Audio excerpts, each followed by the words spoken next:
நண்பர்கள் அனைவருக்கும் வணக்கம். இன்னைக்கு நம்ம இந்த வீடியோல குடும்ப அட்டை உள்ளவர்களுக்கு மிக முக்கிய புதிய தகவல் வெளியாகி உள்ளது. சோ அதை பத்தி தான் இப்ப நம்ம பார்க்க போறோம். ரேஷன் கார்டுகள் மூலமாக ஏழை எளிய மக்களுக்கு அரிசி, பருப்பு, சர்க்கரை, எண்ணெய் போன்ற பொருட்கள் மலிவு விலையில் வழங்கப்பட்டு வருகின்றன.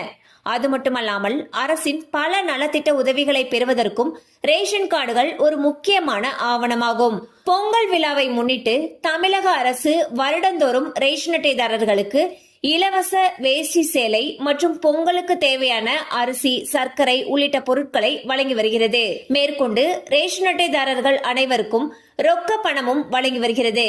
இந்நிலையில் பொங்கல் பரிசாக 1000 ரூபாயை பொதுமக்கள் வங்கி கணக்கில் அரசு வழங்கும் என்ற எதிர்பார்ப்பு மக்களிடையே நிலவுகிறது.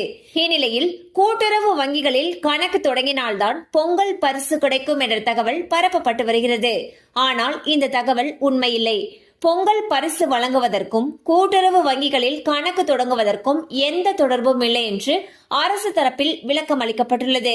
பாத்தீங்கன்னா தமிழக அரசு ஒவ்வொரு பண்டிகைக்குமே பொங்கல் பரிசு தொகுப்போட சேர்த்து ரொக்க பணத்தை நேரடியாக ரேஷன் அட்டைதாரர்கள் கிட்ட வழங்கிட்டு வந்துட்டு இருக்காங்க.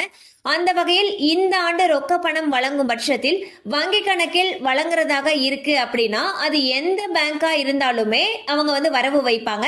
அதுக்கு கூட்டுறவு வங்கியா தான் இருக்கணும்ன்ற அவசியம் இல்லைன்னு சொல்லியிருக்காங்க.